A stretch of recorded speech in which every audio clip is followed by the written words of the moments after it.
Okay, good morning everybody. तो कल हम लोगों ने क्या देखा था वो देखो।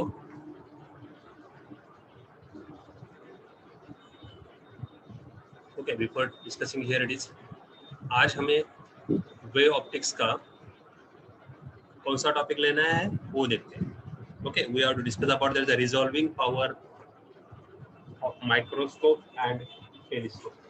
ये पार्ट हमको डिस्कस करना है, ठीक है। तो कल का रिवीजन क्या था, कल का पॉइंट क्या था, ये कितने लोगों को याद है वो देखते हैं। Okay, before discussing about this, कल के पॉइंट का नाम सिर्फ जस्ट चार्ट करके भेज दो मुझे। Which point we are discuss here, कौन सा पॉइंट सिर्फ डिस्कस किया उतना ही लिखो। Sakshi, today we are discussing about the resolving power. Okay,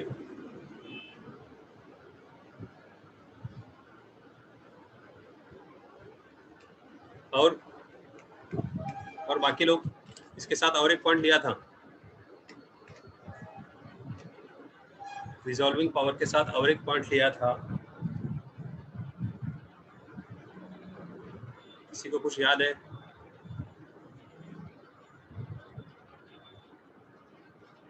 okay, we have discuss about that is अ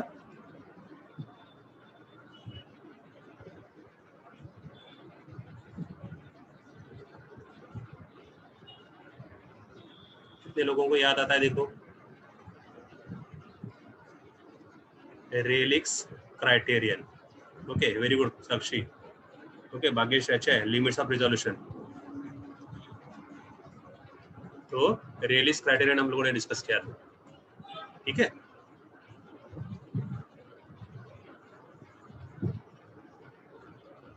अब रेलिक्स क्राइटेरियन क्या था और किस लिए था, रिजॉल्विंग पावर क्या था वो देखा हम लोगों ने। Okay, what is the resolving power? Just revision. Resolving power क्या है? That is ability to separate the two point images are there. Okay, जो जो छोटे पॉइंट इमेजेस है, ऑब्जेक्ट्स है, उनको सेपरेट करने का जो एबिलिटी है उसको हम लोग बोलेंगे that is the resolving power, ठीक है। तो उन दो ऑब्जेक्ट्स के बीच का जो डिस्टेंस है, मिनिमम सेपरेशन है, उसको हम लोग बोलेंगे लिमिट ऑफ रिजोल्यूशन। ये पार्ट हम लोगों ने ऑलरेडी डिस्कस किया था, राइट है। तो उसी को आगे हम लोगों को यूज करके yesterday we discuss about the example of which one, that is a vehicle का एग्जांपल लिया था मैंने। दो हम लोगों ने अलग अलग पॉइंट्स लिए थे, साथ में हम लोगों ने उसका डिस्टेंस या उसका डिफरेंशिएशन डिस्कस किया था, ठीक है। और उसी को आगे लेते समय लास्ट में हम लोगों ने और एक वर्ड यूज किया था, कितने लोगों को याद है देखो, ये आयरिस डिस्क। ये कब होता है आयरिस डिस्क? किसी को कुछ याद है? Yesterday we discuss about this one. ये डिस्क है सेंटर पे, ये कब आएगा? और उसके बाद we are getting that is a alternate dark and bright rings are there. तो ये सेंटर पे है, उसको बोलेंगे हम लोग आयरिस डिस्क, और ये जो है इसको बोलेंगे हम लोग आयरिस रिंग्स, ठीक है। तो ये हम लोगों ने कल डिस्कस किया था। सेंटर पे हम लोगों को हर बार spot, that is a bright spot मिलता है, और ये अल्टरनेट बाद में alternate dark and bright lines मिलती है। ओके, तो रिंग्स मिलती है हम लोगों को। ये आयरिस डिस्क ये कब होता है? That is for the circular aperture. ये फिर से मुझे सर्कुलर अपर्चर के लिए हम लोगों को इस टाइप का Airy's disc and Airy's rings मिलती है। सर्कुलर अपर्चर इसका मतलब क्या है? When the light is incident on the lens, lens के ऊपर इंसिडेंट होता है, at that time we are getting that is a diffraction, and उस वक्त हम लोगों को इस टाइप का डायफ्रैक्शन हम लोगों को मिलता है। ओके, नॉर्मली हम लोगों को डायफ्रैक्शन ऐसे मिलना चाहिए।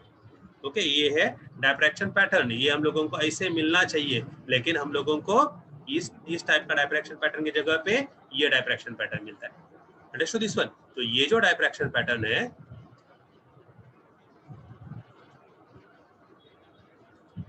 तो इसको हम लोगों ने बोला था सेंट्रल मैक्सिमा, राइट है ना। अब ये और इसको अभी ये सेंट्रल मैक्सिमा हुआ, यहाँ का इसका सेंटर जो है और ये मिडल पोजीशन है, ये जो डिस्क जिसको बोला हम लोगों ने, that is considered to be a central maxima. ठीक है, आइरिस डिस्क के लिए, आइरिस रिंग्स के लिए। तो अब जस्ट रिवीजन के लिए अब देखो रेलिस क्राइटेरियन क्या था वो देखना है, जस्ट रिवीजन। तो कब क्या आएगा, यहाँ पे ये है इसका फर्स्ट सेकेंडरी मिनिमा तब, और ये यहाँ पे फर्स्ट सेकेंडरी, ये सेंट्रल मैक्सिमा है ब्लू कलर का, इसलिए तो मैंने अभी ब्लैक ले लिया। तो अब देखो यदि हम लोगों को ऐसे मिलता है पैटर्न, मीन्स अब ये ब्लैक कलर का पोजीशन यहाँ पे आया, मतलब ये ब्लैक का सेंट्रल मैक्सिमा ब्लू के फर्स्ट सेकेंडरी मिनिमा के ऊपर ओवरलैप हुआ है, तब उसको हम लोग बोलेंगे रेलिस क्राइटेरियन। ठीक है, समझ में आ रहा है। और ब्लैक का फर्स्ट सेकेंडरी मिनिमा यहाँ पे, जहाँ पे ब्लू का सेंट्रल मैक्सिमा है, तो इसको हम लोगों ने बोला है रेलिस क्राइटेरियन। ये फिर से थोड़ा रिवाइज इसलिए किया कि वो हम लोगों को आज वर्ड्स आएंगे, यूज होने वाले। ओके, इसीलिए मैंने फिर से ये आप लोगों को बता रहा हूँ रेलिस क्राइटेरियन क्या है और कैसे हम लोगों ने यूज करने वाले। Got it. तो ये रेलिस क्राइटेरियन, आइरिस डिस्क, और ये आप कहाँ पे एप्लीकेबल है, that is for the circular aperture. तो शुरू में जैसे मैंने बोला है कि we are using, that is today we are going to discuss about the resolving power of microscope and telescope, तो जिसमें हम लोगों को लेंसेस यूज होने वाली है। 11th में हम लोगों ने या 10th में हम लोगों ने माइक्रोस्कोप और टेलीस्कोप डिस्कस किया था, या हम लोगों को मालूम है। ठीक है, तो अब देखो उसी को और थोड़ा भी रिजॉल्विंग पावर क्या है वो डिस्कस करना है। ठीक है,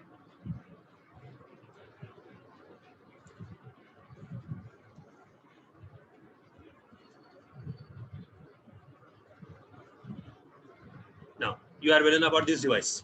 ये हम लोगों ने बहुत बार देखा है, बायो के लैब में हम लोगों ने देखा है। इसी को आप लोग क्या बोलते हैं, दैट इज माइक्रोस्कोप, राइट है ना। ऐसे ही आज का दूसरा डिवाइस है, दैट इज ये है टेलीस्कोप। तो इन दोनों डिवाइसेस के बारे में हम लोगों को आज स्टडी करना है, that is microscope and telescope there. ठीक है, तो माइक्रोस्कोप में अब देखो थोड़ी देर के लिए आप लोगों को समझाने के लिए, देखो माइक्रोस्कोप में दो लेंसेस होती है, जो स्पॉटलाइट अभी दिख रहा है। ओके, ये एक लाइट है, और सॉरी ये एक लेंस है और दूसरा लेंस यहाँ पे है। यहाँ पे जो लेंस होता है इसको हम लोग नाम देते हैं ऑब्जेक्टिव। ये जो है ऑब्जेक्टिव है, यहाँ पे ये जो दिखता है यहाँ पे हम लोग उसका ऑब्जेक्ट रखते हैं, और ये ऑब्जेक्टिव लेंस है, और यहाँ पे है आईपीस, यहाँ से हम लोग देखते हैं। ओके, तो दो लेंसेस होती है, एक ऑब्जेक्टिव एंड आईपीस। यहाँ पे भी वैसे ही है, ये इस पर्टिकुलर पोजीशन पे ये है ऑब्जेक्टिव और यहाँ पे है आईपीस, जहाँ से हम लोग देखते हैं। ठीक है, तो telescope as well as a microscope both are consisting of that is a two lenses there, लेकिन दोनों में डिफरेंस, मेन डिफरेंस क्या है वो देखो। इसका ऑब्जेक्टिव छोटा है, किसका, माइक्रोस्कोप का, और आईपीस बड़ा है। ठीक है, तो इसका उल्टा है, ऑब्जेक्टिव बड़ा है और आईपीस छोटा है, क्योंकि इनके दोनों का वर्किंग अलग अलग है। Got it. तो अभी इनके बारे में हम लोगों को डिस्कस करना है, तो one by one we will discuss about this terms.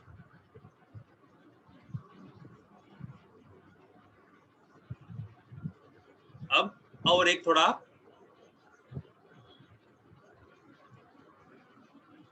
Magnified या और जो हम लोग लैब में यूज करते हैं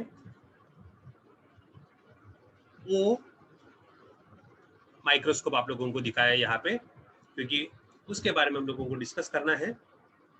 that is the resolving power of a microscope that you have to study that. Okay, इसके बारे में हम लोगों को स्टडी करना है। Got it.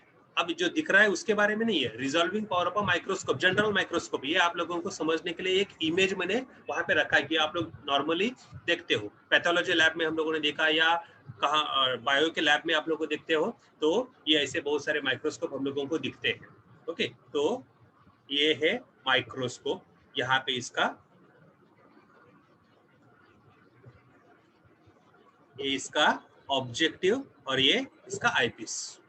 ठीक है, अब इसका जो रे डायग्राम है, जैसे इमेज जनरेट होता है उसका जो रे डायग्राम है उसके बारे में हम लोग डिस्कस करते हैं। ठीक है, तो ये जो रे डायग्राम है, जो बुक में हम लोगों को रे डायग्राम है, वो यहाँ पे देखो, resolution of objects by microscope. तो यहाँ पे दो ऑब्जेक्ट्स है, O and O dash, these are nothing but the two objects are there. ये है objective lens, AB that is nothing but the lens जिसका नाम क्या है, ऑब्जेक्टिव। यहाँ पे लिखा है देखो, objective, that is a objective lens है ये। ठीक है, तो ये दोनों ऑब्जेक्ट्स है, ये दोनों नजदीक है, लेकिन अभी हम लोगों को माइक्रोस्कोप से देखने के बाद हम लोगों को ये इसकी दो इमेजेस ऐसे दिखने वाली है, that is I and I dash. These are the two images, और ये दोनों के सेंट्रल मैक्सिमा है, या दोनों की ये आइरिस डिस्क है, रिंग्स है। ठीक है, ये समझने के लिए हम लोगों को ये टर्म्स दिया है, और यहाँ पे जो एंगल बताया दैट इज 2 अल्फा। अब देखो उसका एक्सप्लेनेशन क्या है। Now figure A, that is this is 7.19a, that is shows 2 point objects O and O dash separated by distance a, means यहाँ का जो आप लोगों का जो डिस्टेंस है कौन सा, ये this is A, distance between O and O dash, that is a A, जो लिमिट ऑफ रिजोल्यूशन होने वाला है if these two objects are just resolved। यदि I and I dash just resolved images है तो A this will act as a limit of resolution। ठीक है, the distance between O and O dash, that is a A, जो वो लिखा है। ठीक है, in front of an objective A B of a microscope, ये ऑब्जेक्टिव लेंस है, इसके सामने हम लोगों ने ये यहाँ पे रखा है। ओके, तो medium between the object and the objective, यहाँ पे ये ऑब्जेक्ट है, ये ऑब्जेक्ट और ये ऑब्जेक्टिव, इसके बीच में नॉर्मल कंडीशन पे जो बायो के लैब में हम लोग यूज करते हैं, वहां पे नॉर्मल कंडीशन पे यहाँ पे एयर होता है, जो लिखा है देखो, medium of refractive index n। तो यहाँ पे नॉर्मली मीडियम कौन सा रहता है, एयर। कहाँ पे, बायो लैब में। लेकिन जहां पे हम लोगों को रिजॉल्विंग पावर ज्यादा चाहिए, उस वक्त हम लोग यहाँ पे दूसरा मीडियम रखते हैं। ओके, दैट्स व्हाई यहाँ पे लिखा है that is the medium of refractive index n। तो यहाँ पे वही लिखा है, medium between the object and objective is of refractive index n। Let the wavelength of the light emitted by the source in the medium is yn। अब इस medium में refractive index इसका n है, उसका वेवलेंथ कितना लिया हम लोगों ने, लैम्डा n। ठीक है, इस मीडियम में लैम्डा n इतना वेवलेंथ है। And angular separation between the objects at the position that is 2 alpha, ये जो एंगल है यहाँ पे 2 अल्फा हुआ है। ठीक है, ये हम लोगों ने यहाँ पे इस डायग्राम में हम लोगों को दिख रहा है। अब जो मैंने बताया कि अब यहाँ पे जो ऑब्जेक्टिव लेंस है ये यहाँ पे दिखाया। ठीक है, ऑब्जेक्टिव लेंस यहाँ पे, जिसमें एक देखो ये लेंस है यहाँ पे दिख रहा है, दोनों एक दूसरे के अपोजिट इमेजेस है, ये दोनों दो दिख रहे हैं आप लोगों को, तो दोनों एक दूसरे के अपोजिट इमेजेस है। एक का लेंस यहाँ पे और इधर का जो पोजीशन है ये यहाँ पे दिख रही है। ठीक है, तो ये पैक होता है, इसके बीच में हम लोग यहाँ पे ऑयल या ट्रांसपेरेंट मटेरियल यहाँ पे डालते हैं, जिसकी वजह से हम लोगों का रिफ्रैक्टिव इंडेक्स बढ़ेगा, तो हम लोगों को इसका रिजॉल्विंग पावर बढ़ जाता है। ओके, इसको ये है ऑब्जेक्टिव्स, यहाँ पे लेंस है और लेंस और यहाँ पे ऑब्जेक्ट रखते हैं हम लोग, ये इस पोजीशन पे है ना, यहाँ पे हम लोग ऑब्जेक्ट रखते हैं और यहाँ से हम लोगों को दिखना वो रेज अंदर जाते हैं। ठीक है, तो ये है ऑयल इमर्शन माइक्रोस्कोप का ऑब्जेक्टिव लेंस। Got it. तो ये जो इसमें हम लोग जो मटेरियल रखते हैं, normally it is oil is there. ठीक है, transparent oil, cedarwood oil normally उसको हम लोग बोलते हैं। तो जो ट्रांसपेरेंट भी है और जिसका रिफ्रैक्टिव इंडेक्स ज्यादा है, ऐसा ऑयल यहाँ पे रखते हैं, जिसकी वजह से रिजॉल्विंग पावर बढ़ जाता है। ओके, तो फिलहाल ये याद रखो। अब इसकी वजह से क्या होने वाला है, देखो, let I and I dash are the centers of diffraction pattern। यहाँ पे these are nothing but the I and I dash, these are nothing but the centers of diffraction pattern, that is the iris disc and rings due to O and O dash on the screen। तो यहाँ पे O and O dash जो भी objects है उनकी वजह से उनकी इमेजेस यहाँ पे जनरेट हुई है, and these are considered as a what is it, centres of diffraction pattern. Airy's disc जो है इनका सेंटर यहाँ पे। ओके, और उस सेंटर पे ये rings I and I dash यहाँ पे कोइंसिडेंट हुए। ठीक है, अकॉर्डिंग टू रेलिस क्राइटेरियन, जो थोड़ी देर पहले हम लोगों ने डिस्कस किया, रेलिस क्राइटेरियन के हिसाब से क्या होने वाला है, जो the first dark ring due to O dash, okay, वो याद रखो, that is the first dark ring due to O dash should coincide with I, मतलब ओ का इमेज आई पे जनरेट हुआ है, ओ डैश का इमेज आई डैश पे जनरेट हुआ है, लेकिन यहाँ पे क्या बोला है, देखो, the first dark ring due to O dash का पहला रिंग है वो आई पे कोइंसाइडेड होना चाहिए, that should be coincided with I and that of O should be coincided with I dash, मतलब एक दूसरे का यहाँ पे कोइंसिडेंट अपोजिट होना चाहिए।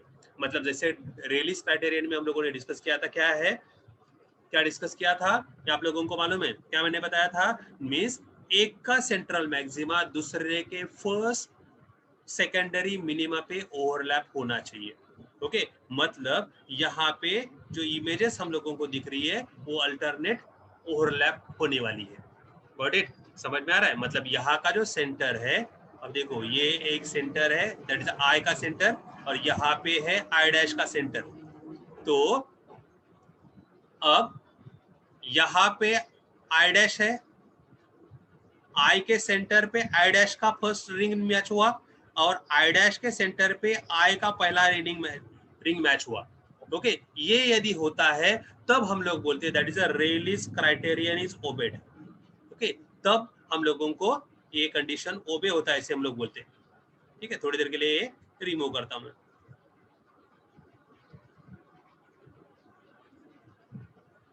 अब देखो उसके बाद, अभी ये ऐसे यदि ऐसे होता है देन व्हाट हैपेंस,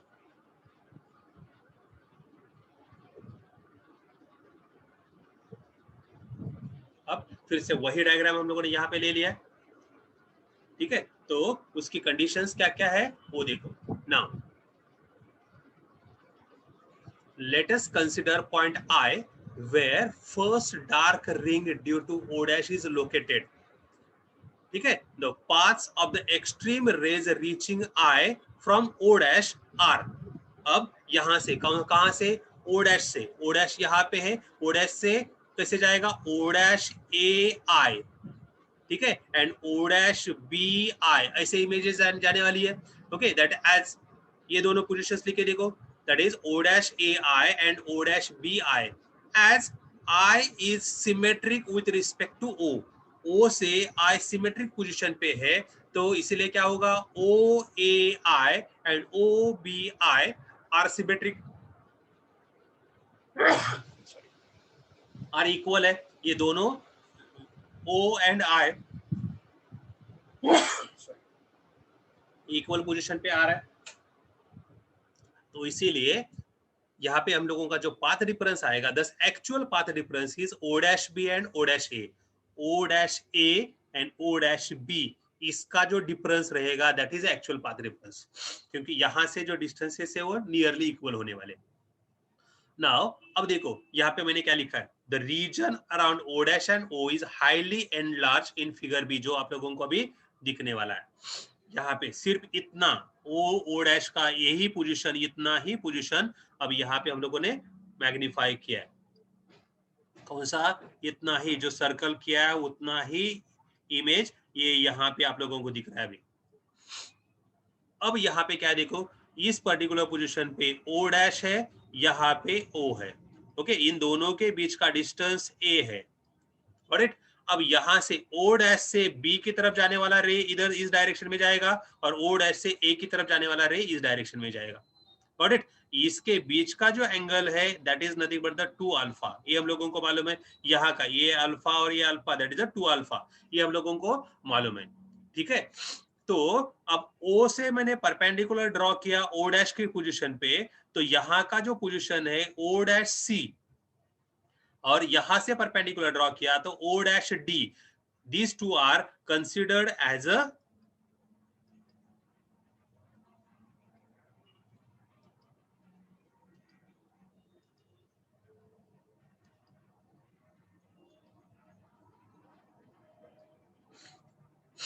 अब देखो ये जो पॉइंट है this is nothing but the path difference, ये पाथ डिफरेंस होने वाला है, और यहाँ पे जो पाथ डिफरेंस ये है पाथ डिफरेंस, तो इन दोनों का एडिशन, ओके, ये पाथ डिफरेंस और यहाँ का पाथ डिफरेंस है, इन दोनों का addition, that is nothing but the actual path difference. ये यहाँ पे लिखा है देखो,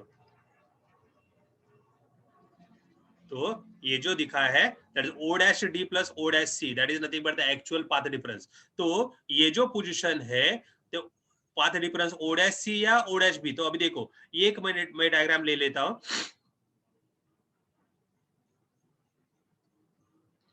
समझने के लिए। ए पॉइंट कंसीडर करो,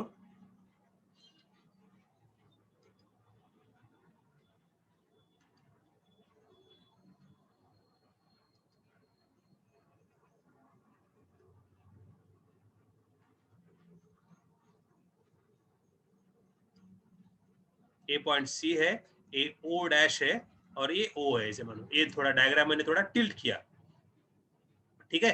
तो यहाँ का एंगल हम लोगों को मिल रहा है alpha, O O dash this is A, और हम लोगों को ओ डैश सी निकालना है। तो मैंने यदि साइन थीटा ले लिया या sine alpha, that is equal to O dash C upon O O dash, that is O dash C upon A, that is sine alpha, means o dash c that is equal to a sin alpha. We are getting in this way, ठीक है। Similarly we can able to consider that o dash d, ये भी a sin alpha आने वाला है। ये यदि o dash d o, ये यदि का ट्रायंगल हम लोगों ने कंसीडर किया, o dash यहाँ का परपेंडिकुलर यदि ऐसे हम लोगों ने कंसीडर किया a परपेंडिकुलर पोजीशन का, तो ये d पॉइंट है।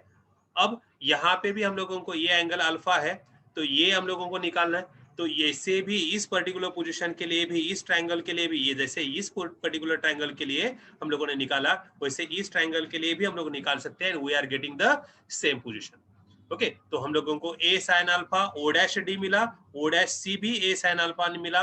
ये दोनों का वैल्यू सब्स्टिट्यूट करने के बाद हम लोगों को क्या मिलने वाला है, 2a साइन अल्फा, ठीक है। तो O dash D plus O dash C हम लोगों को मिलेगा 2a sine alpha. Got it? ये समझा सब लोगों को? टेक्स्ट करो यस और नो। 2a साइन अल्फा कैसे आया, समझ में आ रहा है?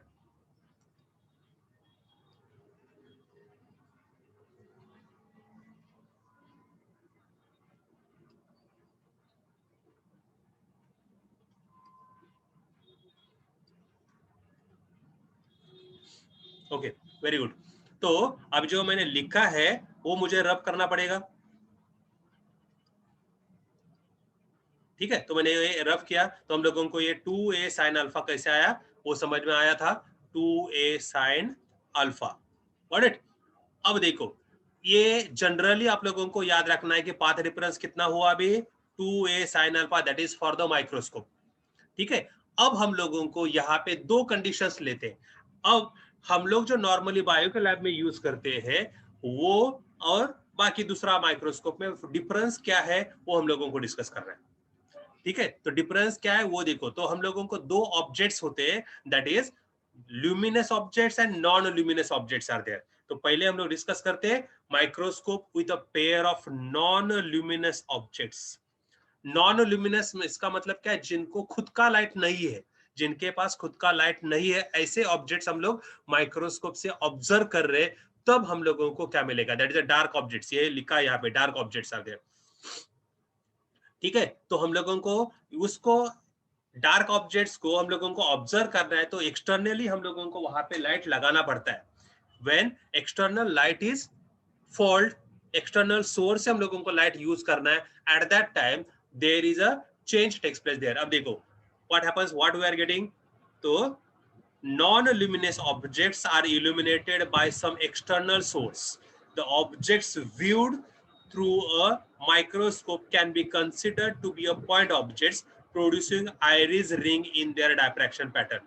तो इनको खुद का लाइट नहीं है, एक्सटर्नल सोर्स से उनके ऊपर लाइट इल्यूमिनेट किया गया है, and that's why these two point they are considered as a point objects. अभी उनका लाइट नहीं है, फिर भी उनको हम लोग पॉइंट ऑब्जेक्ट्स कंसीडर करेंगे, और वो आइरिस रिंग जनरेट करते हैं, ऐसे हम लोग कंसीडर करेंगे। Okay, often the eyepiece is filled with some transparent material, जैसे हम लोगों ने शुरू में बोला है, it is a transparent material. कौन सा यूज होता है ट्रांसपेरेंट मटेरियल, जैसे मैंने बोला था, दैट इज ओके, ये याद रखो, that is a cadre would oil. Transparent material जो है cadre would oil, that is filled in the eyepiece, okay तो उसको हम लोग बोलते हैं दैट इज, ये इस टाइप का जो ऑयल फिलअप किया तो उस टाइप को माइक्रोस्कोप को हम लोग बोलते हैं that is a oil immersion microscopes, जो आप लोगों के टेक्स्ट बुक में नहीं है। मतलब ये टेक्स्ट बुक में ये वर्ड नहीं है, oil immersion microscope is there, तो सिर्फ वो याद रखो कि ऑयल इमर्शन माइक्रोस्कोप है। तो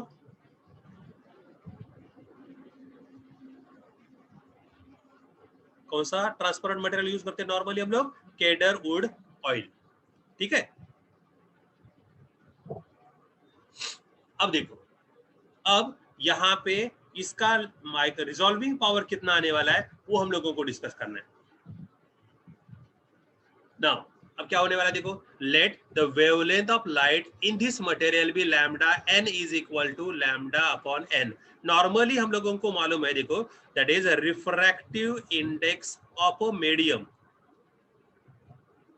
जो हम लोगों को 10th में या 11th में भी हुआ है, that is denoted in this पे, दैट इज अ म्यू, या हम लोग n से डिनोट करते हैं। ओके ये हम लोग ऐसे लिखते थे, that is second medium with respect to first, n2 1 ऐसे हम लोग लिखते हैं। तो यहाँ पे हम लोग क्या लिखते हैं, that is velocity of light in air या vacuum upon velocity of light in medium, या उसी को हम लोग लिखते हैं that is lambda A upon lambda M, ऐसे लिखते थे हम लोग, ठीक है। तो ये n है, गॉट इट। तो यदि ए फॉर्मूला हम लोगों का n is equal to lambda A upon lambda m, refractive index of the second medium with respect to first का जनरल फॉर्मूला हम लोगों का ये है लैम्डा ए अपॉन लैम्डा एम। तो यहाँ पे बुक में आप लोगों को n यूज किया है, you can consider it is as m, समझने के लिए थोड़ी देर के लिए m कंसिडर करो, ठीक है। तो lambda m is equal to क्या आने वाला है, ये कहाँ से फॉर्मूला लाया मैंने, n is equal to lambda a upon lambda m, lambda a is nothing but the lambda, तो यहाँ पे लैम्डा m आया, गॉट इट। तो ये इस फॉर्मूले से हम लोगों को lambda m is equal to क्या मिलने वाला है, लैम्डा अपॉन n, जो शुरू में लिखा है, ठीक है। तो लैम्डा m और लैम्डा n सिमिलर है, n रिफ्रैक्टिव इंडेक्स है इसलिए यहाँ पे यूज किया है n, टेक्स्ट बुक में n यूज किया है इसलिए मैंने भी यहाँ पे n लिखा है, बट जनरली हम लोग ऐसे ऐसे नॉर्मल लिखते थे। तो ये याद रखो कि रिफ्रैक्टिव इंडेक्स का ये डेफिनेशन है, this is the definition of refractive index of the medium, ठीक है। तो लैम्डा यहाँ पे लिखा है देखो, where lambda be the wavelength of light in air, यहाँ पे लिखा है कितना है लैम्डा है, तो लैम्डा ए की जगह पे लैम्डा लिखा हम लोगों ने, lambda m as it is, या आप लोगों को चाहिए तो इसको मैं ऐसे भी लिख सकता हूं। अब देखो लैम्डा एम के जगह पे lambda n, therefore lambda n is equal to lambda upon n, जो हम लोगों को ये फॉर्मूला है,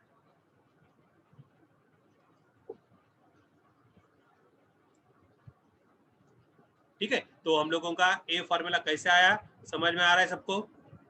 by using this one, this is the by definition, ये definition था हम लोगों का 11th में यूज किया है हम लोगों ने, when we are discussing about that is a Snell's law, ये Snell's law डिस्कस करते समय हम लोगों ने ये फॉर्मूला यूज किया, that is in the refraction, got it। तो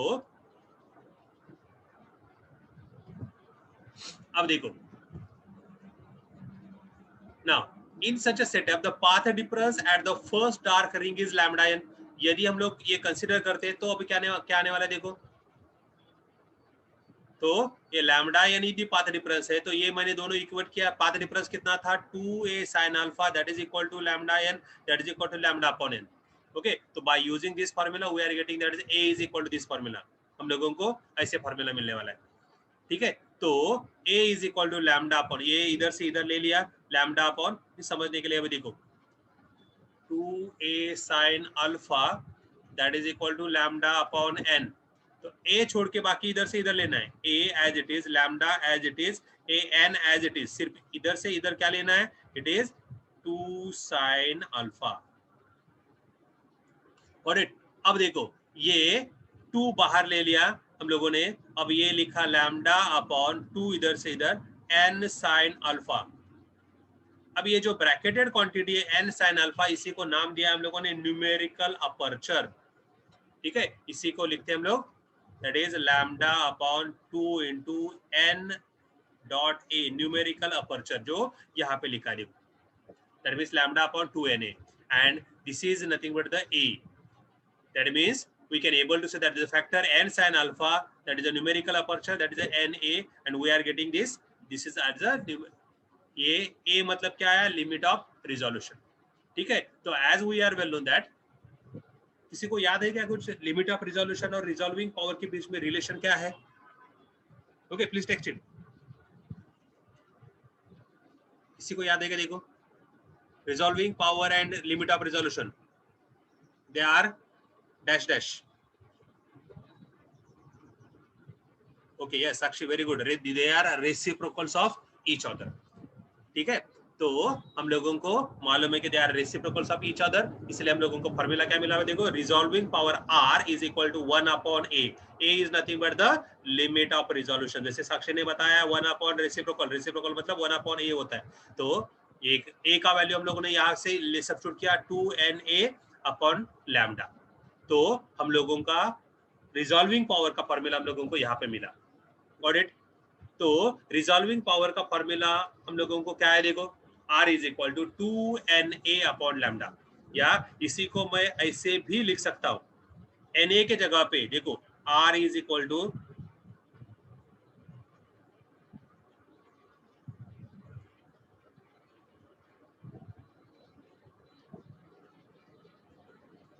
ओके, यहां पे हम लोग Na के जगह पे वैल्यू सब्स्टिट्यूट कर सकते हैं. That is R is equal to 2, Na का वैल्यू कितना है? n sin alpha, 2n sin alpha upon lambda. Okay, this is a general formula for resolving power. आप लोग इसको रिजॉल्विंग पावर को ऐसे भी लिख सकते हैं. Okay, from this one we can able to say that resolving power depends upon किसके, कौन से फैक्टर के ऊपर डिपेंड है वो देखो. तो इस फॉर्मूले के हिसाब से पहला यदि हम लोगों ने ये फॉर्मूला लिया, तो इस फॉर्मूले के हिसाब से it depends upon that is a numerical aperture. Okay, that is directly proportional to the numerical aperture and inversely proportional to the wavelength. Okay, remember here it is resolving power is inversely proportional to the wavelength. इसका मतलब क्या हुआ? जितना wavelength छोटा होगा उतना resolving power ज्यादा है. Okay, मतलब हम लोगों को यदि resolving power ज्यादा चाहिए तो हम लोग क्या करेंगे? That is wavelength छोटा सा छोटा लेंगे. Okay, remember here it is, ये अच्छे से याद रखना है. साथ में हम लोगों को और क्या चाहिए? देखो, दैट इज एन, जो हम लोग ऑयल इमर्शन माइक्रोस्कोप में बताया था. ये किस लिए? देखो, that because of the n. A n की वजह से डायरेक्टली प्रोपोर्शनल टू एन है. मतलब जितना इसका रिफ्रैक्टिव इंडेक्स ज्यादा होगा उतना ही उसका रिजॉल्विंग पावर ज्यादा है. रिफ्रैक्टिव इंडेक्स के ऊपर डिपेंड है. ठीक है, मतलब ये न्यूमेरिकल अपर्चर के ऊपर डिपेंड है, ये याद रखना. ठीक है, n sin अल्फा मतलब न्यूमेरिकल अपर्चर. तो अच्छे से याद रखोगे, inversely proportional to the wavelength है. ठीक है,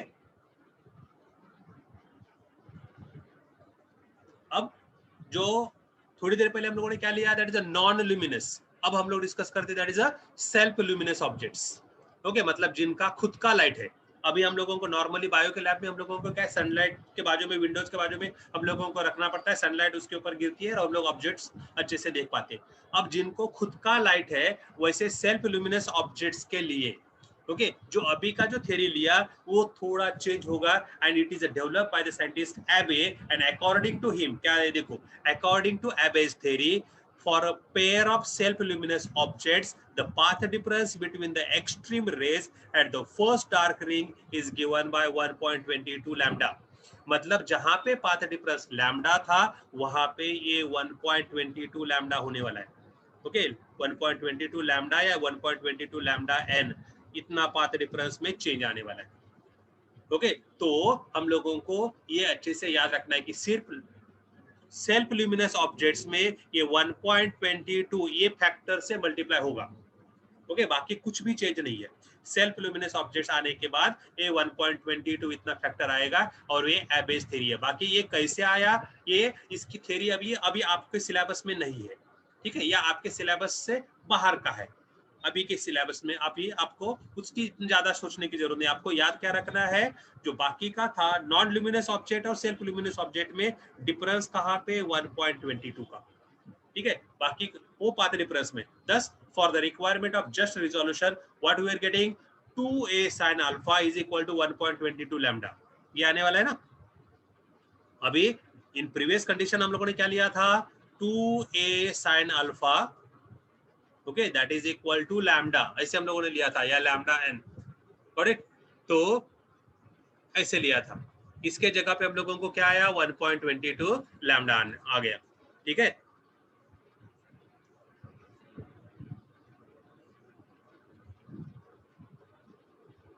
तो ये एबेज का थ्योरी है, वो याद रखो। अभी इसको हम लोग थोड़ा थोड़ा मॉडिफाई करते हैं। तो हम लोगों को क्या चाहिए, a इज इक्वल टू चाहिए, तो a इज इक्वल टू मुझे चाहिए, तो मैं a इज इक्वल टू यहाँ पे लिखता हूँ। a इज इक्वल टू कितना आने वाला है, देखो a is equal to a 1.22 lambda या लैम्डा n अपॉन कितना आने वाला है, a 2 sine alpha, 2 sine alpha, okay, ये लैम्डा n लिखा मैंने, गॉट इट।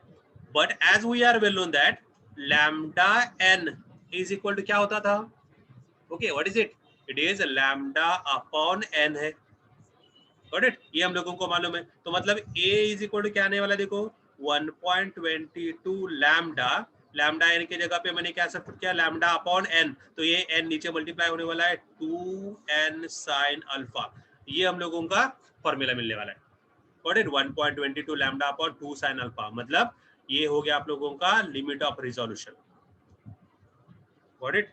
अब इसको आप लोग और थोड़ा सिंप्लीफाई भी कर सकते हो, ओके। तो अब देखो यही हम लोगों ने यहाँ पे लिखा, गॉट इट, जो अभी आप लोगों को यहाँ पे समझाया वही लिखा था यहाँ पे, ठीक है। और थोड़ा आप लोगों को सिंप्लीफाई करना ही है, तो ये 2 से इसको डिवाइड कर सकते हो, ठीक है ना। तो 2 से डिवाइड करने के बाद कितना आने वाला है, 0.61 आने वाला है, तो 0.61 lambda upon n sine alpha, you can able to write in this वे,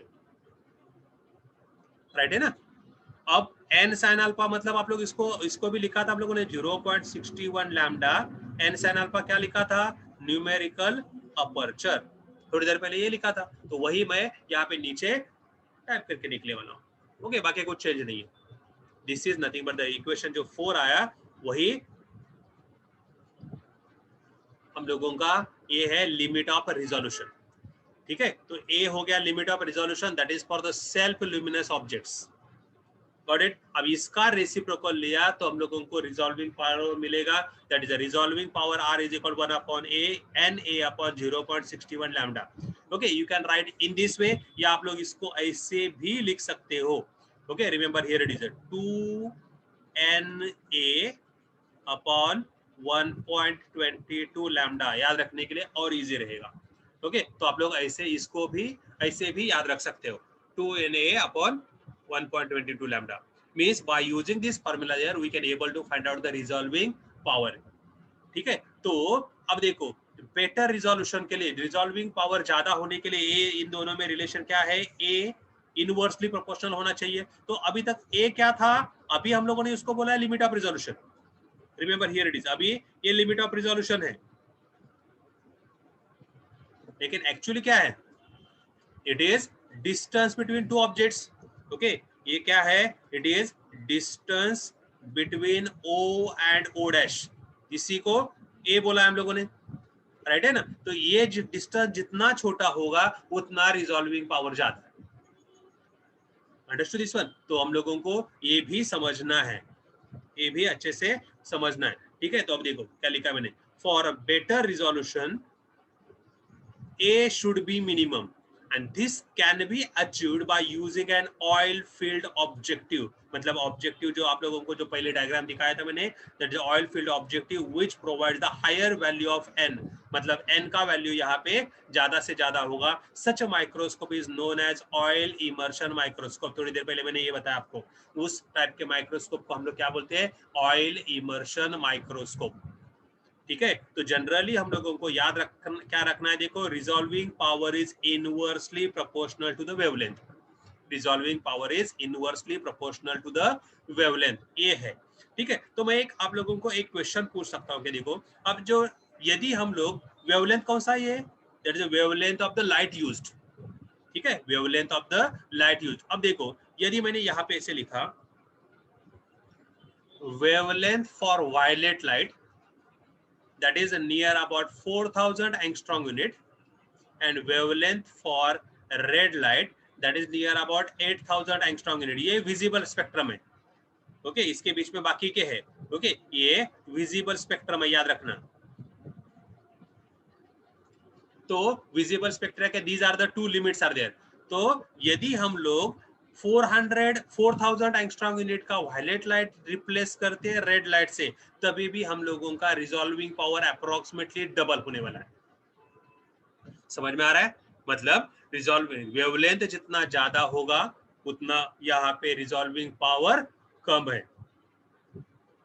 ठीक है, इनवर्सली प्रोपोर्शनल है। वेवलेंथ बढ़ गया, रिजॉल्विंग पावर बढ़ने वाला है। वेवलेंथ कम हो गया, रिजॉल्विंग पावर कम होने वाला है। ये अच्छे से याद रखो। मतलब वायलेट और रेड लाइट यदि हम लोग रिप्लेस करते तो 4000 इज रिप्लेस बाय 8000, तो यहाँ पे रिजॉल्विंग पावर आधा हुआ। Got it? मतलब अब रेड लाइट की जगह पे वायलेट लाइट यूज करते हैं हम लोग, तो रिजॉल्विंग पावर हम लोगों का और बढ़ गया। Understood this one? तो रिमेंबर हियर इट इज, सबसे कम रिजॉल्विंग पावर, ये सॉरी सबसे ज्यादा रिजॉल्विंग पावर हम लोगों को इलेक्ट्रॉन माइक्रोस्कोप के लिए है। दैट इज वेवलेंथ, ये वेवलेंथ था, लैम्डा था। ओके तो wavelength of electron it is near about 1.65 angstrom unit. अब मुझे बताना है, आपको बताना है कि या 1.65 है, समझने के लिए हम लोग इसको लेते हैं that is 2 angstrom unit. Okay as an approximately, ज्यादा ही लेते हैं हम लोग। 1.65 है लेकिन मैंने ले लिया 2 एंगस्ट्रॉम यूनिट।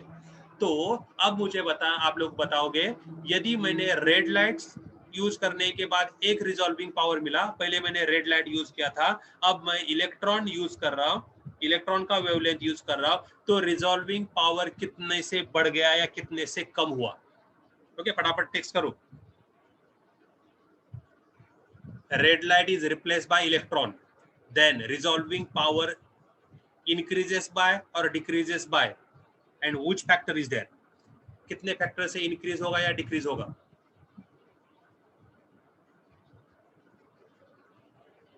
फटाफट टेक्स्ट करो।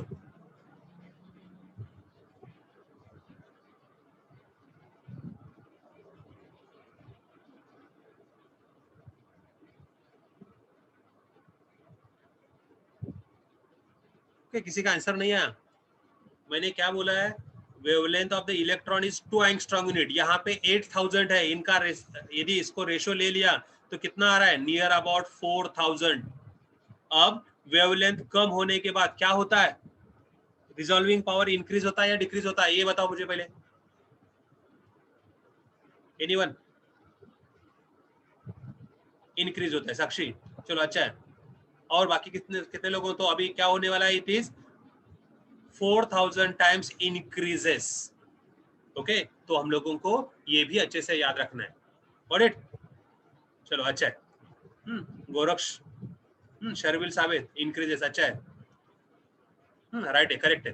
थोड़ा सा आपका स्पीड भी बढ़ाते जाओ, साथ में क्वेश्चन जैसे पूछूंगा वैसे, तो हम लोग मुझे भी थोड़ा ये आएगा कि समझ में आएगा कि आप लोगों को समझ में आ रहा है नहीं आ रहा है। ठीक है तो आप लोगों को अभी याद रखना है क्या? जितना वेवलेंथ कम होगा उतना हम लोगों का रिजॉल्विंग पावर बढ़ जाता है। इसीलिए हम लोग नॉर्मली जहाँ पे रिजॉल्विंग पावर ज्यादा है वहां पे इलेक्ट्रॉन यूज करते हैं, तो उसी को हम लोग बोलते हैं दैट इज अ।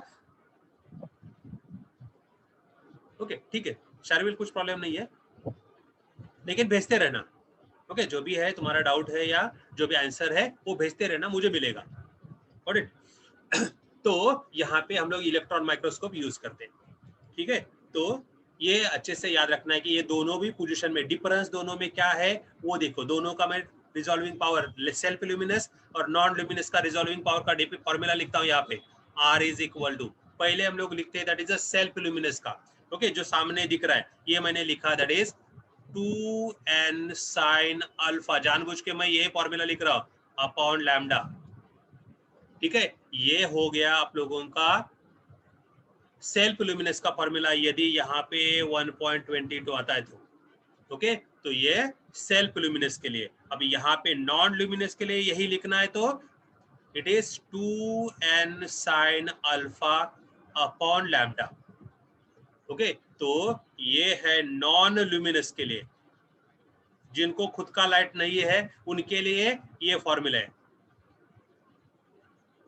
ओके और जिनको खुद का लाइट है दैट इज सेल्फ लुमिनस है, ओके ये जो लिखा है हम लोगों ने सेल्फ ल्यूमिनस ऑब्जेक्ट्स, उनके लिए ये फॉर्मूला है। तो न्यूमेरिकल सॉल्व करते समय आप लोगों को याद रखना है कि न्यूमरेटर सेम ही रहता है दोनों का।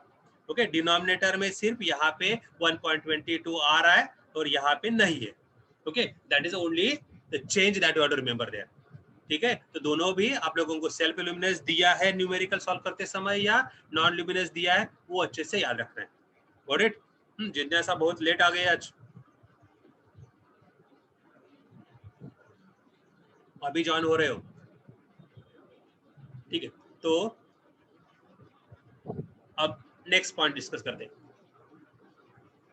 अब हम लोगों को अभी हम लोगों ने क्या डिस्कस किया, we have discuss about that the microscope.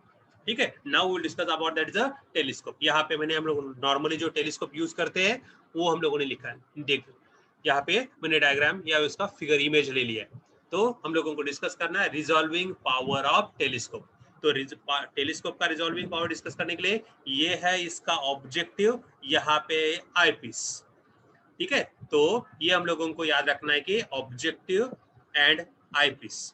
Telescope हम लोग किस लिए यूज करते हैं, that is to observe the stars which are at a distant या लार्ज डिस्टेंस पे है, उनको ऑब्जर्व करने के लिए हम लोग टेलीस्कोप यूज करते हैं। तो उनका सोर्स वहां पे कौन सा डायफ्रैक्शन होने वाला है, दैट इज अ फ्रॉड-अपर डायफ्रैक्शन होने वाला है। ओके तो उनका जो रे इमेजेस है ये यहाँ पे दिखाए जो टेक्स्ट बुक में है, that is a resolution by a telescope. Now एक डॉटेड लाइन है और एक डार्क लाइन है, these are nothing but the two rays are coming from that the two distant objects and they are incident on the focus, sorry that is a objective lens of the telescope. A B क्या है, objective lens of the telescope, और इसके ऊपर ये rays incident हो रहे। Okay due to that one there is a refraction, diffraction takes place there, और दोनों का इमेजेस यहाँ पे जनरेट हो रहा है। एक का इमेज आई है, दूसरे का इमेज आई डैश है। Got it? तो ये दोनों का इमेजेस यहाँ पे जनरेट होने वाली है। Got it? तो as we are well known that, अब देखो स्टार्स हम लोगों को नहीं दिखते हैं। अब समझने के लिए देखो, जैसे मैंने थोड़ी देर पहले हम लोगों ने माइक्रोस्कोप के लिए कंसीडर किया, यहाँ पे एक O ऑब्जेक्ट है, यहाँ पे दूसरा O डैश ऑब्जेक्ट है, इन दोनों के बीच का डिस्टेंस A है, और उस डिस्टेंस को हम लोगों ने बोला था लिमिट ऑफ रिजोल्यूशन। ठीक है थोड़ी देर पहले हम लोगों ने ये डिस्कस किया है, लिमिट ऑफ रिजोल्यूशन। समझ में आ रहा है? ओके तो distance between two objects they are just resolve, तो इसको हम लोग बोलते हैं लीनियर सेपरेशन। ये जो है ए डिस्टेंस जो है, इसको हम लोग बोलेंगे लीनियर सेपरेशन। ये ऑब्जेक्ट्स हम लोगों को दिखते हैं। ठीक है ये ऑब्जेक्ट्स के बीच का डिस्टेंस हम लोग मेजर कर पाते हैं, इसीलिए यहाँ पे होता है फ्रेस्नेल डायफ्रैक्शन। ठीक है अब यहाँ पे इस पर्टिकुलर पोजीशन पे टेलीस्कोप के लिए स्टार्स इस पोजीशन पे है, कहाँ पे, तो हम लोगों को ये स्टार्स नहीं दिखते हैं।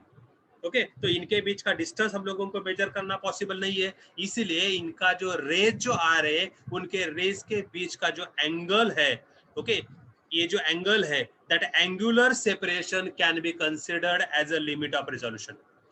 okay remember here it is a least angular separation between the objects, okay they are just resolved, that is considered as a limit of resolution of a telescope. ठीक है माइक्रोस्कोप के लिए क्या है, लीनियर सेपरेशन, टेलीस्कोप के लिए क्या है, एंगुलर सेपरेशन। ये हम लोगों को अच्छे से याद रखना है। Got it? तो यहाँ पे वही हुआ है। अब देखो the reciprocal of the least angular separation between the objects that are just resolve is called resolving power of telescope, जो अभी थोड़ी देर पहले मैंने बताया। ठीक है एंगुलर सेपरेशन कौन सा एंगल, यहाँ पे जो मैंने अभी दिखाया था ये एंगल, दैट इज थीटा। ये थीटा एंगल जो है that is nothing but the angular separation. ठीक है when we are discussing about that is the Fraunhofer diffraction, वही एंगल हम लोगों ने डी थीटा लिया था। Got it? Now the telescopes are used to see the distant stars are like luminous point objects. अब एक ऐसे है luminous points objects है, थोड़ी देर पहले हम लोगों ने luminous और non luminous बोला है मैंने, तो यहाँ पे stars कैसे है, उनका खुद का light है, तो luminous point objects are there. Okay, the figure shows the objective AB of telescope receiving two sets of parallel beams from the two distant objects with an angular separation theta. तो यहाँ पे क्या है, एक रे dark line है और दूसरा डॉटेड लाइन है, तो ये दो अलग अलग स्टार से मिल रही है। ठीक है ना?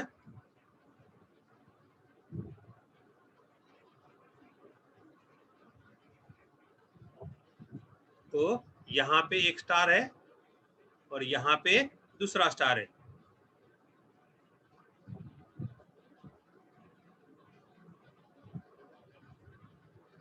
तो ये जो रे है, एक रे ऐसे जा रहा है इधर से और दूसरा रे यहां से हम लोगों को येलो कलर का रे इधर से जा रहा है। ओके, ये आप लोगों को याद रखना है। तो इन दोनों के बीच का जो ये एंगल बन रहा है, that is nothing but the angular separation. Got it? तो वही हम लोगों ने यहाँ पे लिखा है, दैट इज अ थीटा। वही हम लोगों को कैलकुलेट करना है। Got it? अब यहाँ पे ये भी याद रखना है, that is these are nothing but the self luminous point objects are there. ठीक है, तो यहाँ पे हम लोगों का एबेज थ्योरी आने वाला है। तो और अकॉर्डिंग टू रेलिस क्राइटेरियन क्या आने वाला है, देखो, according to Rayleigh's criterion the minimum separation between the images I and I' must be equal to the radius of first dark iris ring, and the path difference between the extreme rays at the first dark ring is given by 1.22 lambda. This is by Abbe's theory. ठीक है, and this is by the iris ring. Got it? मतलब अब देखो, यदि हम लोगों ने previous diagram में ऑब्जर्व किया तो दोनों का पोजीशन,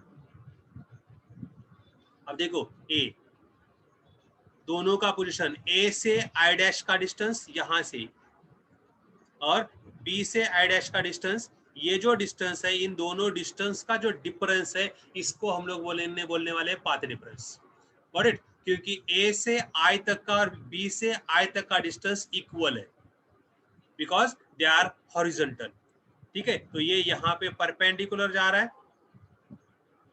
ठीक है, इसीलिए ये जो डिस्टेंस है, दैट इज आई पोजीशन तक जाने वाला डिस्टेंस है, there is a no path difference. Path difference कहाँ पे जाने वाला है? आई डैश पे।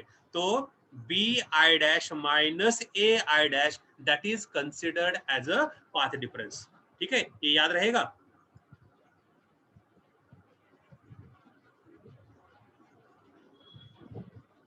तो अब देखो, तो B I dash minus A I dash, that is equal to 1.22 lambda, ये हम लोगों ने यहाँ पे लिखा है। This is according to एबेज theory.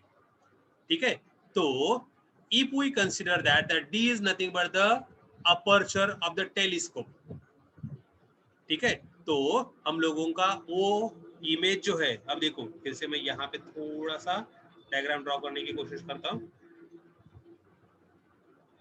समझने के लिए। ए पॉइंट है, ओ दैट इज आई, और यही हम लोगों को ऐसे ही आई डैश पे जाने वाला है।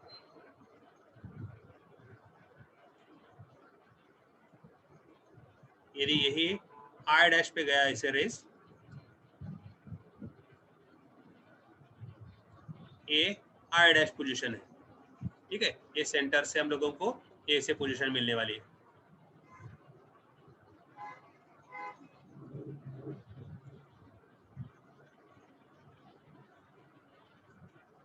These are the rays. यहाँ पे ए पॉइंट था और यहाँ पे बी पॉइंट है। ओके, ये आई और आई डैश है।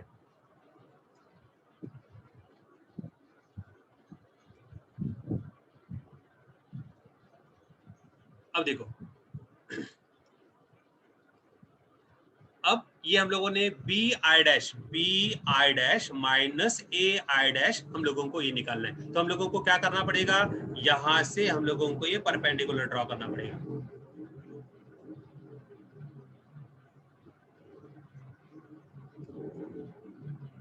जो फ्रंट अपर डायरेक्शन हम लोगों ने लिया था, ये परपेंडिकुलर ड्रॉ करना पड़ेगा, and we have to find out ये एंगल हम लोगों को यहाँ पे मिलने वाला है। ठीक है, और this is nothing but the diameter of the aperture, that is a d. A B distance कितना है? डी है। Okay, that is the diameter of the aperture. तो और यहाँ का एंगल बनने वाला है अभी थीटा। ठीक है, क्योंकि ये एंगल थीटा है, तो ये भी एंगल थीटा बनने वाला है। अब देखो, ये जो पाथ डिफरेंस है, ये हम लोगों को निकालना है। तो हम लोगों को निकालना है क्या, देखो यहाँ पे हम लोगों ने लिखा था सी। तो अब देखो, यदि ये ट्रायंगल ए बी सी हम लोगों ने कंसीडर किया, तो यहाँ पे यदि मुझे मैंने ले लिया sine theta, that is equal what we are getting, that is a BC upon AB। तो BC इज इक्वल टू क्या मिलने वाला है, देखो, that is AB sine theta. ठीक है, लेकिन AB कितना है? Diameter of the disc. and sin theta is very small, that's why we can able to write that as a theta. तो BC that is nothing but the path difference. ये क्या है BC, that is a path difference. याद रखो भी BC is nothing but the path difference, right है. तो हम लोगों को यदि path difference हम लोगों को कितना मिल रहा है, that is the diameter of the lens into theta. ये sin theta is approximately equal to theta. कब? When, as we are well known, sin theta is equal to theta. कब होता है? When theta is very small. Okay यदि हम लोग यहाँ पे यूज करते हैं तो हम लोगों को path difference is equal to क्या मिलने वाला है, ये याद रखो.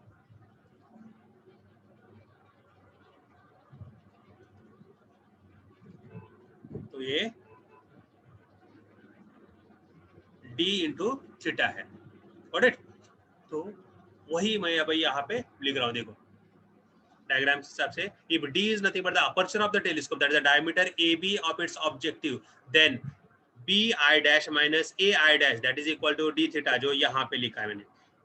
Okay that is a BC. bi dash, यही BC मतलब क्या है, that is bi dash minus ai dash, that is a path difference. Okay वही लिखा हम लोगों ने, that is equal to कितना है, d into theta. ये डायरेक्टली यहाँ पे आने वाला है. ओके और d थीटा ये पाथ डिफरेंस कितना है 1.22 लैम्डा, ये डायरेक्टली लिखा. ऑडिट. तो यहां से हम लोगों को थीटा इज इक्वल टू ये मिल रहा है. ओके अब ये जो पार्ट है ये रिमूव करना है मुझे. तो ये रिमूव करने से पहले समझाए कि देखो कितना पार्ट समझ में आ रहा है. ये जो लिखा है मैंने, ओके ये जो टाइपिंग है वो नहीं, जो लिखा था वो देखो. अब ये जो लिखा है वो समझाए क्या. देखो जो फ्राउनहोफर डायफ्रैक्शन में हम लोगों ने फिर एक बार डिस्कस किया था, ठीक है. अब यहाँ पे समझने के लिए छोटा सा आधा ही डायग्राम ड्रॉ किया मैंने. इधर से जो रेज है ये आगे इधर से आगे आ रहे हैं, ये निकाला ही नहीं है मैंने हम लोगों ने. ओके ये एंगल थीटा है, इसलिए ये एंगल भी थीटा होने वाला है. ये हम लोगों ने निकाला नहीं है. ऑलराइट. तो अब देखो ये इसको मैंने रिमूव किया, पूरा का पूरा मैं रिमूव कर रहा हूँ. तो हम लोगों को ये सेकंड स्लाइड मिला मुझे, ये that is a d theta, that theta is equal to 1.22 lambda upon capital D. Capital D क्या है ये याद रखो. कैपिटल D यहाँ पे लिखा है. What is it, that is aperture of the telescope. उसी को हम लोगों ने क्या नाम दिया है, that is the diameter of the objective lens, diameter AB. That is objective जो लेंस है उसका डायमीटर है capital D. Okay and this theta will become that is the limit of resolution. तो लिमिट ऑफ रिजोल्यूशन का reciprocal लिया तो मुझे मिल रहा है रिजॉल्विंग पावर. ओके तो ये मुझे रिजॉल्विंग पावर मिला, that is R is equal to 1 upon theta, that is capital D upon 1.22 lambda. यहाँ पे भी याद रखना है resolving power is inversely proportional to the wavelength and directly proportional to the diameter. मतलब जितना डायमीटर ज्यादा होगा उतना रिजॉल्विंग पावर ज्यादा है. डायमीटर मतलब क्या है, जितना ऑब्जेक्टिव लेंस ज्यादा होगा उतना वहां पे हम लोगों का रिजॉल्विंग पावर ज्यादा होगा, और जितनी वेवलेंथ कम है उतना रिजॉल्विंग पावर ज्यादा होगा. तो वही लिखा है देखो, that is thus to increase the resolving power of a telescope for a given wavelength the objective should be large as possible. ठीक है. तो ऑब्जेक्टिव जितना बड़ा होगा उतना वहां पे रिजॉल्विंग पावर ज्यादा होगा फॉर अ गिवन वेवलेंथ. सामने से आने वाला जो वेवलेंथ है हम लोगों को मालूम नहीं है, वो फिक्स है. तो इसके हिसाब से हम लोगों को जितना ज्यादा ऑब्जेक्टिव लेंस जितना ज्यादा लेंगे उतना हम लोगों का रिजॉल्विंग पावर ज्यादा होगा. ओके अब लेंस जितना बड़ा करेंगे उससे हम लोगों को कुछ डिफिकल्टीज आ सकती है, वो लिखा है देखो अभी. That is remark, use of a large lens invites difficulties such as aberrations. मतलब वहां पे हम लोगों को फॉल्ट्स मिस्टेक्स होती है. Initial moulding of a lens, इतना बड़ा लेंस हम लोग बना नहीं पाते. पोस्ट लॉन्च इश्यूज, मतलब उतना बड़ा लेंस बनाने के बाद हम लोगों ने वहां पे रखा तो उस लेंस का हेवी मास है वो भी हम लोगों को डिफिकल्टी जनरेट कर सकता है. Okay and changing the settings, हर बार हम लोग उसका सेटिंग पोजीशन बदलना मुश्किल होता है. लेंस एक जगह पे फिक्स कर दिया तो वो हम लोगों को हर बार पॉसिबल नहीं है. तो दीज आर द डिफिकल्टीज. एबेरेशंस होता है. Okay initial moulding of the lens, lens इतना बड़ा जनरेट करना वो मुश्किल है. उसके बाद उतना बड़ा लेंस हम लोगों को वहां पे बिठाना मुश्किल है बिकॉज ऑफ द मास. और उसके बाद वो इतना भी हम लोगों ने बिठाया भी तो उसको मूवमेंट करना मुश्किल है, क्योंकि टेलीस्कोप हम लोगों को मूव करना पड़ता है आगे पीछे. तो वो भी हम लोगों को मुश्किलें पैदा करता है। ओके, इसीलिए हम लोगों को टेलीस्कोप जनरेट करते समय हम लोगों को कुछ लिमिटेशंस है। इसीलिए हम लोग क्या लेते हैं, देखो द प्रेफर्ड अल्टरनेटिव, मतलब इसके जगह पे दूसरा अल्टरनेटिव मेथड क्या है, to use a front coated curved mirror as an objective. तो उसके जगह पे हम लोग क्या लेते हैं, that is a curved mirror use करते हैं and it is known as a reflecting telescope. उसको हम लोग बोलते हैं reflecting telescope, which is out of syllabus. ये आप लोगों के सिलेबस में नहीं है, लेकिन फिर भी मैंने यहाँ पे आप लोगों को एज ए रिमार्क करके दिया है। ओके, सिर्फ क्या हो सकता है, क्योंकि हम लोग नहीं तो आप लोग बोलोगे कि कितना भी बड़ा हम लोग टेलीस्कोप जनरेट कर पाते हैं। ठीक है, जितना हम लोग लेंस जितना यूज करेंगे उतना हम लोगों का टेलीस्कोप यूज हो जाएगा, बड़ा बड़ा टेलीस्कोप हम लोग बना पाएंगे, तो हम लोगों को ज्यादा से ज्यादा रिजॉल्विंग पावर मिल जाएगा। ऐसे हम लोग सोचते हैं, लेकिन ऐसे पॉसिबल नहीं है, क्योंकि ये डिफिकल्टीज आती है वहां पे। राइट है, समझ में आ रहा है? अब देखो, यही डिफिकल्टी सॉल्व करने के लिए हम लोगों ने रेडियो टेलीस्कोप यूज किया था। ओके, रेडियो टेलीस्कोप मतलब क्या है वो देखो।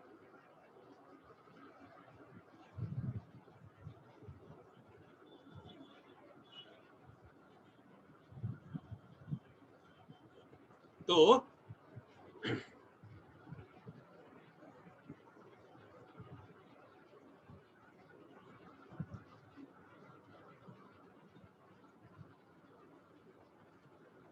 अब देखो, as wavelength of radio waves are large. अभी थोड़ी देर पहले हम लोगों ने क्या बोला था, दैट इज जितना वेवलेंथ छोटा होगा उतना वहां पे क्या होने वाला है, इनवर्सली प्रोपोर्शनल है ना, तो रिजॉल्विंग पावर ज्यादा होगा, ऐसे बोला हम लोगों ने। लेकिन यहाँ पे हम लोग क्या बोल, रेडियो टेलीस्कोप क्या ले रहे हैं, देखो as wavelength of radio telescope radio waves is large, the diameter of the radio telescope should be very large. मतलब जो रेशो है वो कांस्टेंट आना चाहिए, एटलीस्ट सम किलोमीटर्स। ओके, जो यहाँ पे क्या दिखा, देखो एटलीस्ट सम किलोमीटर, कुछ किलोमीटर का उतना बड़ा लेंस हम लोगों को लेना पड़ेगा। Okay, a single disc of such large diameter is impracticable. जो थोड़ी देर पहले हम लोगों ने बोला ना, वही इम्प्रैक्टिकेबल है, ये पॉसिबल नहीं है। In such a case array of antennas spread over several kilometres are used. ठीक है, तो हम लोग क्या करते हैं, एक के बाद एक, एरे मतलब क्या होता है, एक कनेक्शन होता है एक दूसरे को। Okay, that means link. Okay, तो array of antenna spread over several kilometres, कुछ किलोमीटर में हम लोग एक करके एक एंटेना बिठाते हैं एंड वो हम लोग यूज करते हैं, and that the world's largest telescope radio telescope is in India. किसी को मालूम है कुछ कहाँ पे है, कोई बताएगा? ये मैंने लास्ट का सेंटेंस बोलो, वो क्या लिखा है, world's largest radio telescope is India. Okay, very good Sakshi, Pune. Okay, you are well known about this one. तो वो कहाँ पे है, पुणे में है, दैट इज अ नारायणगांव। ठीक है, तो वो नारायणगांव में, उसको हम लोग बोलते हैं giant metre wave radio telescope, GMRT। ठीक है, तो GMRT ये नारायणगांव में हम लोगों ने यूज किया, या वहां पे हम लोगों ने ये रेडियो टेलीस्कोप बिठाया है, located at Pune, uses an array of 30 dishes. कितने हैं, 30 डिशेस है, ईच ऑफ 45 मीटर डायमीटर, हर एक का 45 मीटर डायमीटर इतना उसका साइज है हर एक एरे का, और वो हम लोगों ने वहां पे डिश बिठाई है। What it, the highest angular resolution achievable ranges from 60 arc second to 50 megahertz to about 2 arc second at a 1.4 megahertz। मतलब depending upon that is a frequency, here it is, frequency के हिसाब से हम लोगों को resolution, इतना छोटा resolution मिला है। ओके, तो arc second that is one another unit, ये याद रखना है, one arc second is there. तो वन आर्क सेकंड यहाँ पे लिखा है, it is nothing but the 3600 part of 1 degree. हम लोगों को नॉर्मली हम लोग डिग्री कंसीडर करते हैं, तो डिग्री की जगह पे यहाँ पे क्या आया, that is arc second, that is 1 degree is divided into 60 minutes, remember here it is, and 1 minute is divided into 60 seconds. तो उसको भी हम लोगों ने यहाँ पे कन्वर्जन किया, दैट इज आर्क सेकंड, उसी को हम लोग आर्क सेकंड बोलते हैं। ठीक है, that is 1 degree is divided to the 3600 part, one part is called as arc second. तो 50 हर्ट्ज का, मेगा हर्ट्ज का यदि हम लोग फ्रीक्वेंसी यूज करते हैं, at that time we are getting that is 60 arc second. इतना छोटा एंगल, एंगुलर सेपरेशन भी हम लोग उसको रिजॉल्व कर पाते हैं। ओके, वन, जैसे कल हम लोगों ने डिस्कस किया था वो ठीक है। और यदि हम लोग ये 1.4 गीगाहर्ट्ज तक का फ्रीक्वेंसी हम लोग यूज करते हैं तो 2 आर्क सेकेंड इतना छोटा हम लोग एंगुलर सेपरेशन फाइंड आउट कर पाते हैं। ओके, ये याद रखना। Got it? And this is the actual diagram, जो डायग्राम वहां पे है। ओके, तो ये हम लोगों के पुणे का आप लोगों को लोकेशन पे आप लोगों को ये बताया गया है कितने ये अलग अलग हर एक का एक एक पोजीशन है। देखो, तो ये एक एंटेना है।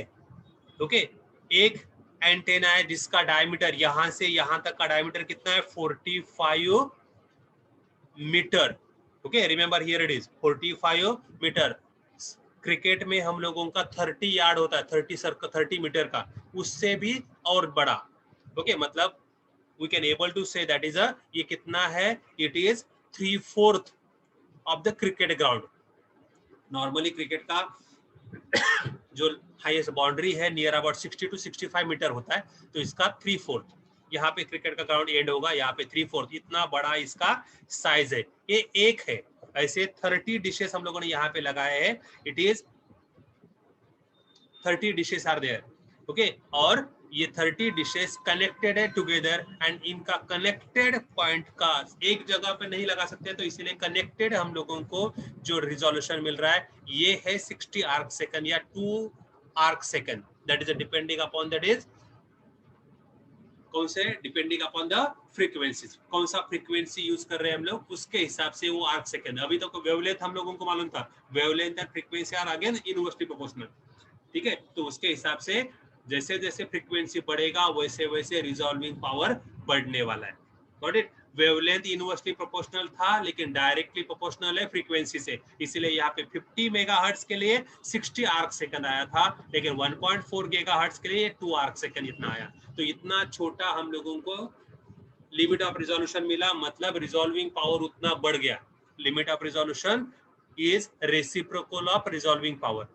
ठीक है, तो वहां पे लिमिट ऑफ रिजोल्यूशन 2 है, मतलब यहाँ का रिजॉल्विंग पावर ज्यादा है then that of 60 arc second. यहाँ का लिमिट ऑफ रिजोल्यूशन 60 है, तो इधर का रिजॉल्विंग पावर इसके हिसाब से कम है। ओके, तो ऐसे हम लोग रिजॉल्विंग पावर इंक्रीज कर पाते हैं one by one by connecting this all arrays are there. एक के बाद एक कनेक्ट किया है, इसको हम लोग बोलते हैं दैट इज एरे। ठीक है, that is a row of all such type of a microscopes are there. इसी को हम लोग बोलते हैं that is a GMRT, giant metre wave radio telescope. ये है मीटर वेव रेडियो टेलीस्कोप, जो लोकेटेड है नारायणगांव में, पुणे के नजदीक। ओके, नॉर्मली हम लोग उसको पुणे ही बोलते हैं। Got it? तो वो अच्छे से आप लोगों को याद रखना है। ठीक है, सब लोगों को यहाँ तक का पार्ट समझाएगा? देखो, एस और नो? Next it. अभी तक का जो पार्ट लिया है वो आप लोगों को समझा या नहीं समझा है वो देखो। ओके, तो आप लोगों को स्क्रीनशॉट लेने के लिए मैं उसको वापस लेके जाऊंगा, मतलब आज का लेक्चर वहां पे हम लोग रोक लेंगे। ओके, तो अभी ये पहले का इसका स्क्रीनशॉट ले लो फटाफट, that is a radio telescope. ठीक है, तो हम लोग वापस पीछे जाते हैं। Now take the screenshot for this one, इसका स्क्रीनशॉट ले लो।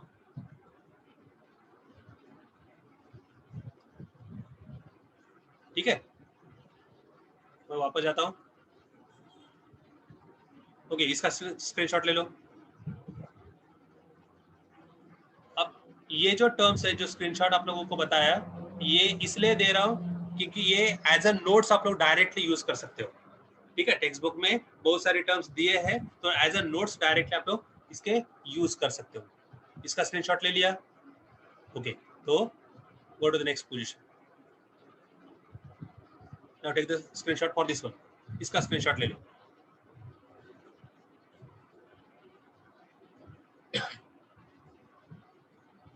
ठीक है,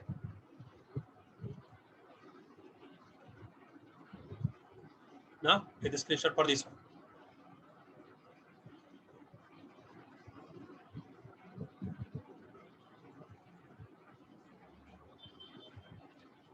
take the screenshot of this,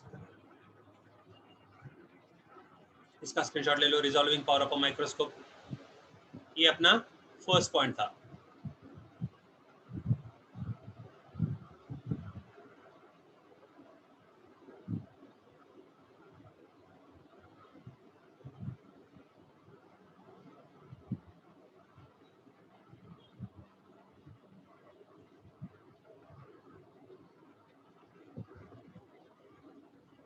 तो thank you for joining today's lecture.